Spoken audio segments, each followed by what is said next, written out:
Today on CTV News at 5, a man accused of killing a Vulcan senior appears in court. Why Timmy Engel's lawyer is asking for more time. Plus, why the provincial election campaign is heating up in Lethbridge East. And how many years those unhealthy habits could be taking off your life.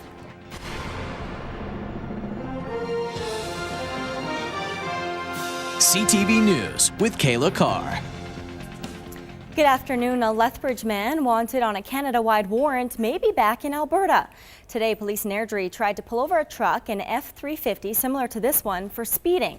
Once the truck stopped, it immediately reversed and hit the police car, then fled. Officers tried to stop the truck again, and the driver rammed the truck into another cruiser. Police have identified 26-year-old Tyler Leader as a person of interest. Leader has been on the run for 9 months. He's accused of 2 bank robberies and a number of other incidents. If you see Leader, you're asked to not approach him and to call 911 or Crime Stoppers. Leader is believed to be with 17-year-old Samantha Bellhammer of Coaldale, who was reported missing from Lethbridge last August. Lethbridge Regional Police have issued an arrest warrant for a 25-year-old man. Stuart Malcolm Rhodes is facing a number of assault, uttering threats, and traffic offenses. He's believed to be driving a 2004 silver Chrysler with the Alberta license plate BCC 9183. Anyone with information on his whereabouts is asked to call Lethbridge Police or Crime Stoppers. A man charged with murdering a Vulcan senior made a short court appearance today by closed-circuit television. 35-year-old Timmy Engel was appearing on 1 count of first-degree murder and 1 count of indignity to a human body. He is charged in connection with the slaying of 77-year-old Otto Bunty Luce in January. Police allege Luce was kidnapped from his home in Vulcan January 8th and forced to hand over money. His dismembered body was found a few days later. The Crown says it's still going through the very large amount of disclosure evidence and still needs to provide that to Engel's lawyer. The case has been adjourned until April 27th. Lethbridge police continue to investigate a weekend arson. Around 11 o'clock Saturday night, a member of the K-9 unit patrolling the area noticed a grass fire in the alley of the 1100 block of 12A Street South. Fire crews put out the fire before it could spread to a nearby home. The blaze damaged a fence and a garbage bin. Anyone with information on the fire is asked to call Lethbridge Police. Well, rescue crews say everyone is accounted for after an avalanche in BC. The slide hit an out-of-bounds area near Panorama Ski Resort in Invermere. RCMP say 2 people were rescued from the snow. Both were injured. Witnesses say they spotted more people skiing in the bowl. Crews scoured the area, bringing in dozens of searchers, but are now satisfied no one else is trapped. Campaigns for the provincial election are in full gear in Lethbridge. Candidates in Lethbridge East say recent shakeups in the riding and the provincial polls will make it an interesting race. Alicia Fieldberg reports. Local election forums have kicked off, giving candidates the chance to show their stuff to potential voters. The biggest shakeup has been in Lethbridge East, where incumbent Bridget Pasteur moved from the Liberals to the PC party. NDP candidate Tom Moffat says it's time for more change, including eliminating school fees. I think there's a lot of dissatisfaction being expressed with the status quo. So, yes, it'll be a very exciting and interesting election. We hope everyone comes out to vote. Pasteur, who opened her campaign office over the weekend, feels her party is already changing and evolving.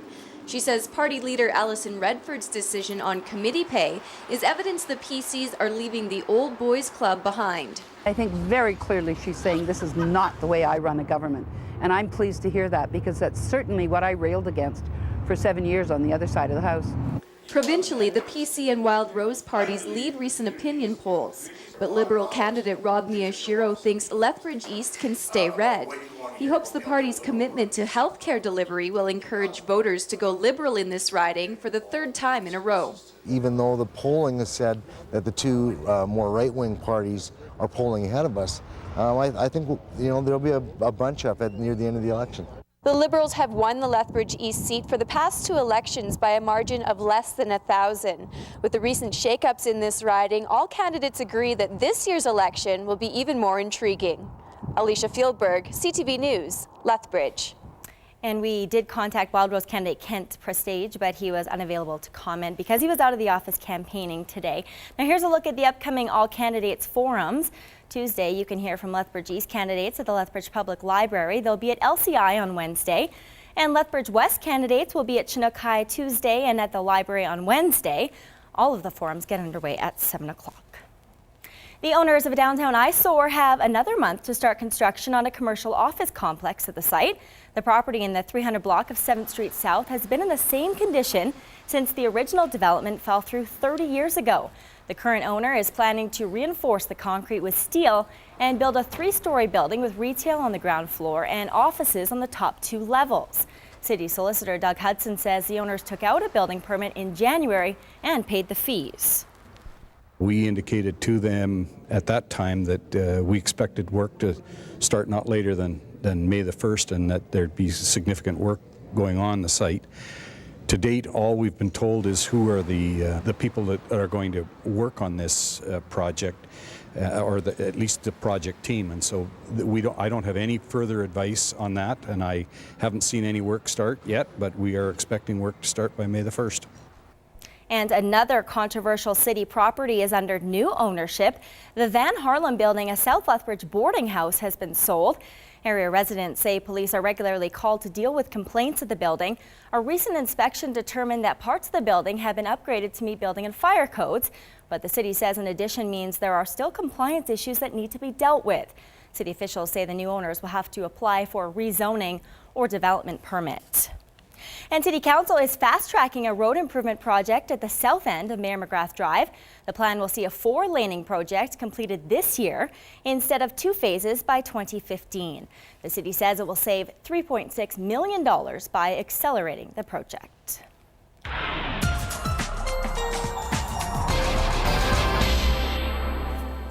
And Dory's here now with a first look at weather. Nice and sunny and warm to start the week, and then it kind of goes downhill a little bit. Yeah, Kayla, we got a couple of low-pressure centers that aren't coming across from the Pacific where an abundant amount of precipitation is hitting BC. These two are actually little low-pressure centers that are going to scoot down out of the northwest, pull down our temperatures and give us some precipitation. That's the way it looks now, but it's still Monday and this is going to happen later on in the week, so we'll keep an eye on it, but I have details coming up in a couple of minutes. Thank you very much, Dory. Well, Chinook High School has bragging rights for the next year. The school is the winner of the 12th annual Lethbridge High School Blood Donor Challenge. During the month of March, students 17 and older were encouraged to donate blood. At Chinook High, 70% of students donated. Winston Churchill came in a close second with 68%. LCI and Catholic Central also participated.